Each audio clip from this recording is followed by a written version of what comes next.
Olá, seja muito bem-vindo à nossa Escola Bíblica. Este lugar especial onde nos encontramos para juntos desfrutarmos da Palavra de Deus. Temos tido a oportunidade de, ao longo já do 6º programa, termos explorado, conhecido e aprofundado o nosso conhecimento sobre quem é Daniel. Temos conhecido não só a pessoa de Daniel, mas também aquilo que lhe foi deixado a ele para que nos pudesse transmitir a nós, para que nós possamos conhecer que temos um Deus que promete e que cumpre e um Deus que conhece o princípio desde o princípio o fim e que tem o objetivo que nós, aquele que o seguimos, também o possamos conhecer. Para poder explorar, aprofundar e conhecer mais sobre este tema, temos tido connosco a presença do Paulo Lima, que continua connosco. Obrigada, Paulo, por estares aqui. É um prazer estar contigo e com os ouvintes. Obrigada, então. Vamos começar já e vamos começar, como sempre, com o nosso sumário. Paulo, qual é o sumário de hoje? O rei Belchazar organiza um festim para mostrar que não está preocupado com a ameaça persa. Mas tendo usado os vasos do templo de Jerusalém na orgia, ele irá pagar com a vida o seu desafio ao Deus do céu.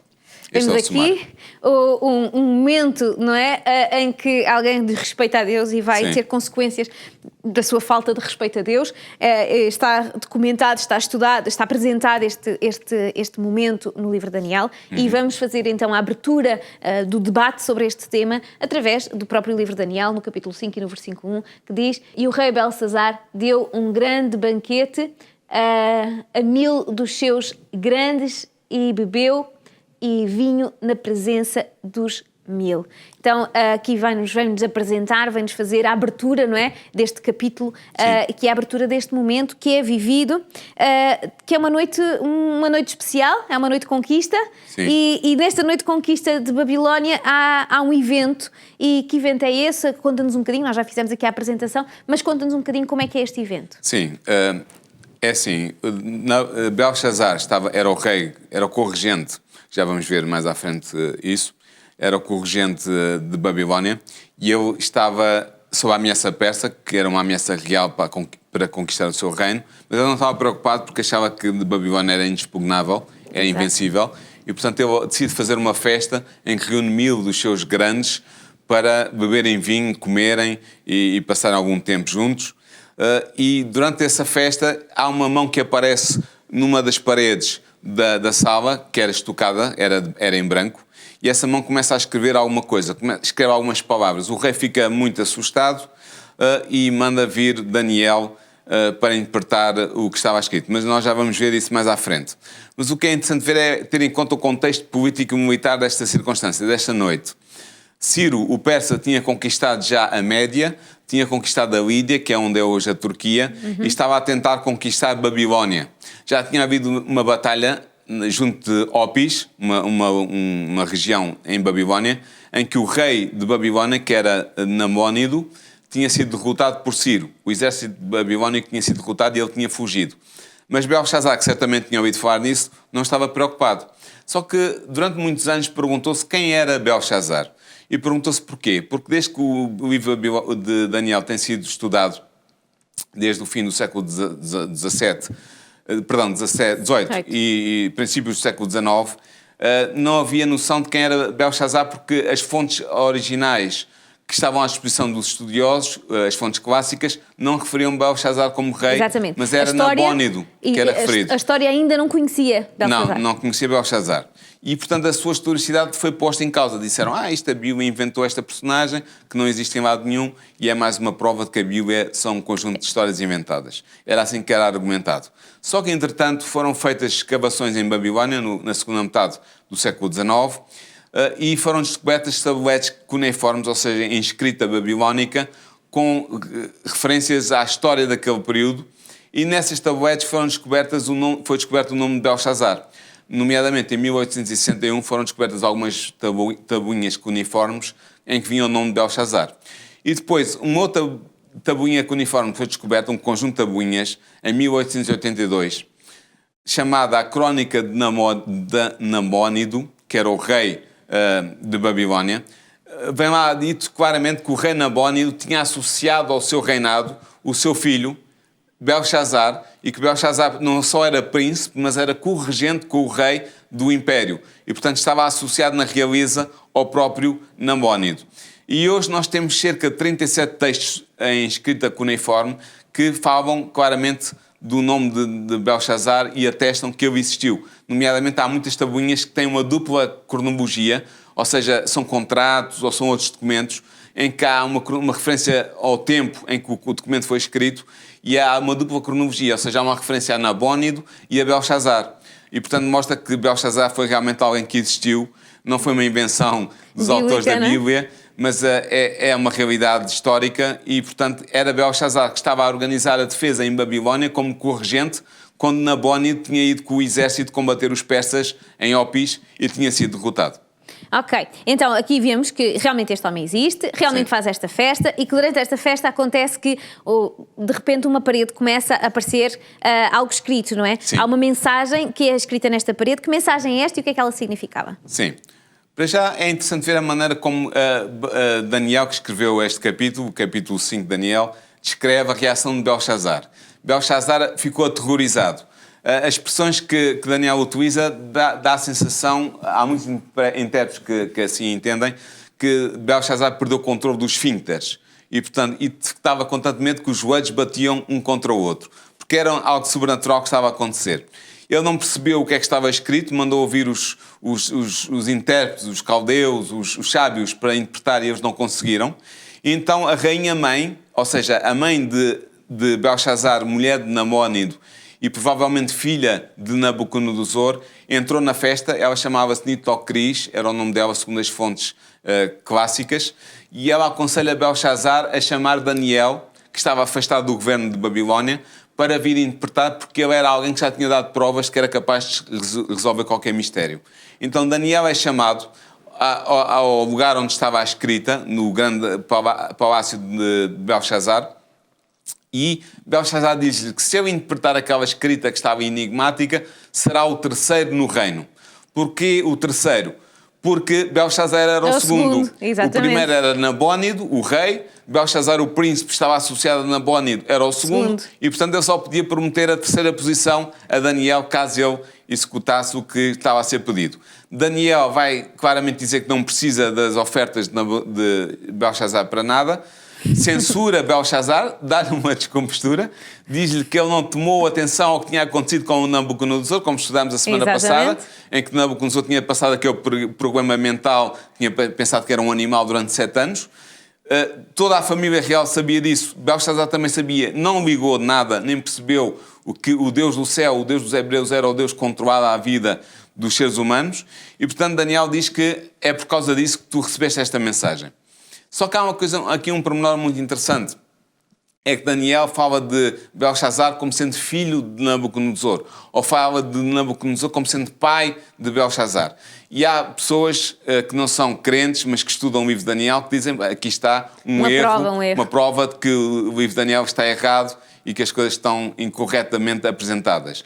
Mas de facto não há incorreção, porque o que há aqui é um semitismo. Exato. Ou seja, é uma figura de estilo própria das línguas semitas, em que, quando se fala de filho ou de pai, quando se fala de pai, está-se a falar, por exemplo, de um avô, ou então de um antepassado, ou então só de um predecessor no trono, que nem pode estar ligado familiarmente.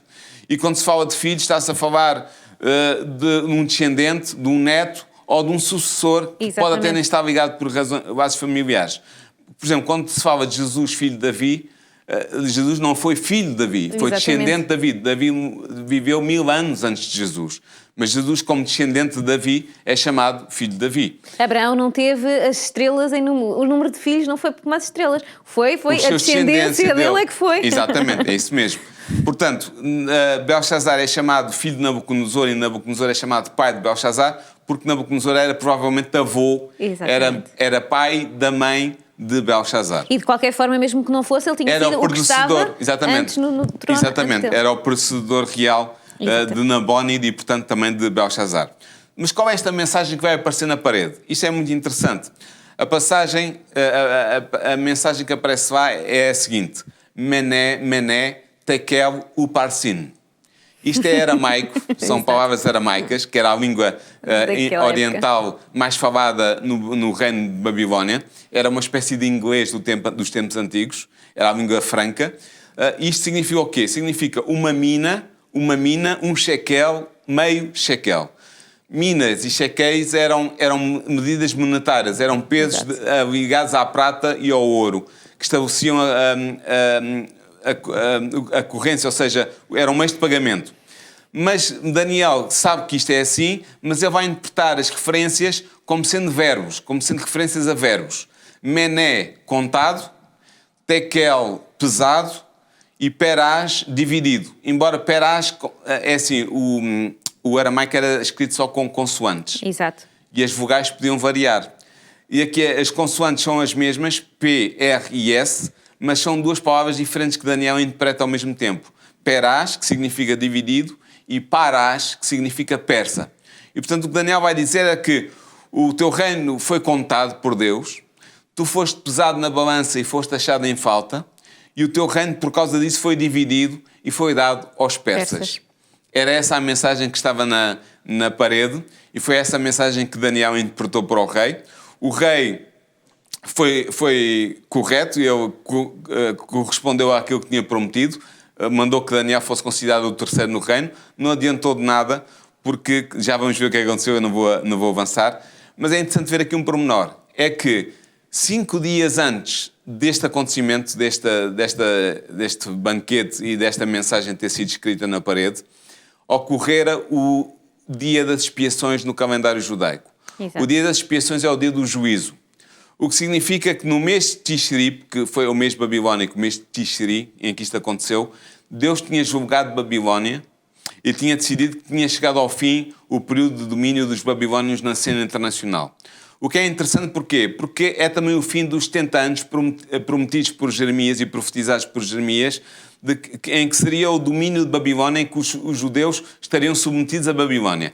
Esses 70 anos foram do ano 609, em que os assírios perderam a supremacia internacional para os babilónios, em que os babilónios ganharam a supremacia, até o ano 539, que é o ano em que este acontecimento está a acontecer, em que os persas vão capturar a Babilónia e vão pôr fim ao Império Neobabilónico e vão suceder ao Império Neobabilónico na cena internacional como potência hegemónica.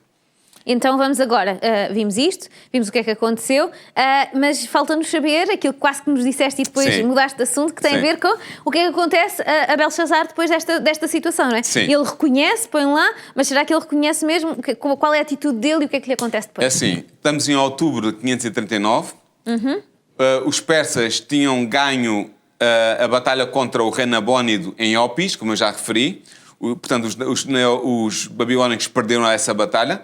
Quando os persas ganharam, avançaram em direção à capital do Império, que era Babilónia, cercaram a cidade e, portanto, em outubro, no dia 12 de outubro, a cidade estava cercada pelos persas. Quem nos conta isto não é Daniel não dá esses pormenores, mas é Heródoto, um historiador grego do século VII e VIII a.C., que escreveu um livro chamado Histórias, em que ele faz essa referência, e Xenofone, que é outro escritor grego da mesma altura, também escreveu um livro chamado Ciropeia, em que ele também fala de como é que Babilónia foi conquistada pelos persas. E o que aconteceu foi o seguinte: os persas não conseguiam entrar na cidade porque ela era muito bem defendida, tinha muralhas duplas muito fortes. Então o que eles fizeram foi, eles desviaram o rio que passava pelo meio da cidade, que era o rio Eufrates, desviaram o rio a montante. A montante, sim. Portanto, desviaram o rio para uma espécie de uma albufeira que eles criaram. O rio baixou o nível e, como o rio baixou o nível, eles conseguiram passar por baixo das portas que prendiam a cidade, que defendiam a cidade da entrada do rio, e entraram por aí na cidade. O exército persa entrou aí, uma companhia.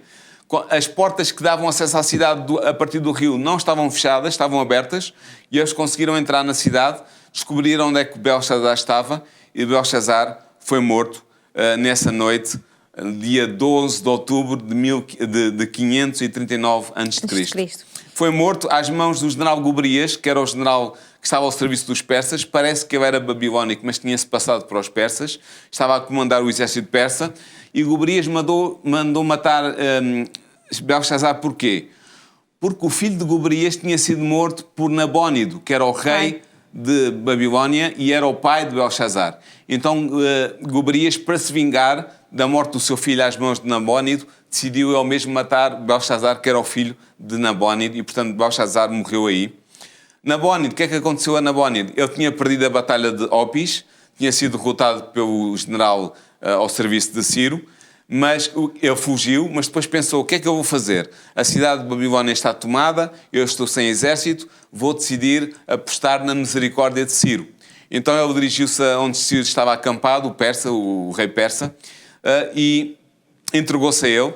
Ciro era um homem especial, nós sabemos pela história dele que era um homem com grandes valores, e Ciro decidiu perdoar Nabónide, e não só o perdoou, como o colocou como rei vassalo numa das províncias do seu império, na Carmânia, e Nabónide viveu o resto dos seus dias ao serviço de Ciro, tendo sido derrotado por ele, mas tendo sido aceito por ele como vassalo. E foi interessante porque conseguiu salvar a vida, apesar de ter perdido o império. Muito bem, aqui já fizemos um resumo daquilo que é informação, que é muito denso, Sim. mas eu acredito que foi explicado com muita calma, com muita tranquilidade e foi fácil de compreender. E isto tudo leva-nos a uma história, um momento da história da humanidade, um momento de uma história de pessoas que... de um Deus que avisa, que ajuda, que mais uma vez e que o homem cai e que depois vive com as consequências do próprio erro, que foi o que aconteceu com este povo.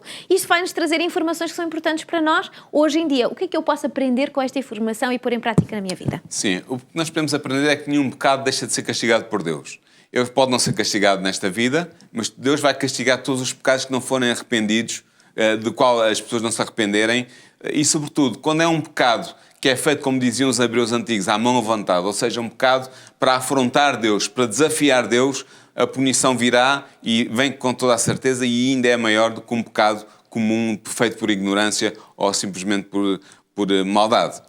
Essa é a primeira aprendizagem desta história. A segunda é que Deus é muito sério no tocante ao que é santo. Deus é um Deus santo e tudo o que está ligado a Ele, ao seu culto, à história do seu povo, algo que é posto como santo, Deus leva isso muito a sério. E quando há a profanação de alguma coisa que é santo, quando alguma coisa é tornada profana e deixada de ser santa ou ser considerada como santa, isso é severamente punido. Nós temos, por exemplo, 2 exemplos que eu agora está-me a ocorrer no Antigo Testamento em que isso aconteceu. Uza, que era uma pessoa que cuidava da Arca da Aliança. A Arca da Aliança era o móvel mais sagrado do templo dos judeus, onde estavam as tábuas da lei escritas pelo dedo de Deus. Houve um momento em que a arca foi transportada de um ponto para o outro ponto e Uza ia acompanhar a arca e ele, ao ver que a arca parecia que ia cair, tocou na arca. Deus tinha dito que ninguém podia tocar na arca, muito menos uma pessoa comum que não fosse levita. Uza não era levita. Ele morreu instantaneamente ao tocar na arca. Outro exemplo também que mostra como Deus considera as coisas santas e que não quer que elas sejam profanadas é o exemplo de 2 sacerdotes descendentes do irmão de Moisés, Arão, Nadab e Abiú, em que, em vez de usarem no templo o fogo sagrado que tinha sido acendido por Deus e que devia ser utilizado nos sacrifícios, usaram fogo estranho, ou seja, fogo não sagrado, fogo comum. Exato. Eles, ao usarem esse fogo, Deus condenou-os à morte porque eles foram incendiados pelo fogo que estavam a usar e morreram. Deus mostrou assim que há que fazer diferença entre o que é santo e o que é profano, entre o que é sagrado e o que não é. E, portanto, isto mostra claramente que nós temos que ter cuidado com as coisas que Deus considera sagradas, santas. Eu estou-me a lembrar agora de 2 coisas, ou 3. O nome de Deus, não usar o nome de Deus em vão, é um nome santo, devemos usá-lo com cautela, com cuidado, com ponderação. O sábado, que é o 7º dia da semana, que está na lei de Deus, é o 4º mandamento da lei de Deus, da lei moral de Deus, é um dia sagrado, é um dia santo, devemos usá-lo com seriedade e com sacralidade. E o dízimo, que é a 10ª parte que Deus pede dos seus fiéis, que seja devolvido para o culto divino, e que é também sagrado e que nós devemos usá-lo de acordo com os preceitos de Deus e não usá-lo para o nosso próprio proveito. Estas são as lições que nós podemos tirar deste texto. Muito obrigada pela partilha, muito obrigada por nos ajudar a conhecer e a compreender melhor então a vida de Daniel, o livro de Daniel e aquilo que ele nos traz como mensagem para cada um de nós. Assim, em casa, agradecemos desde já a sua presença, queremos convidá-lo a fazer parte destes programas, desta família que é a Escola Bíblica. Quero convidá-lo a poder assistir a mais programas, a poder compreender melhor como nós também queremos compreender melhor Daniel e para isso queremos convidá-lo desde já a que possa estar connosco já no próximo programa. Até lá!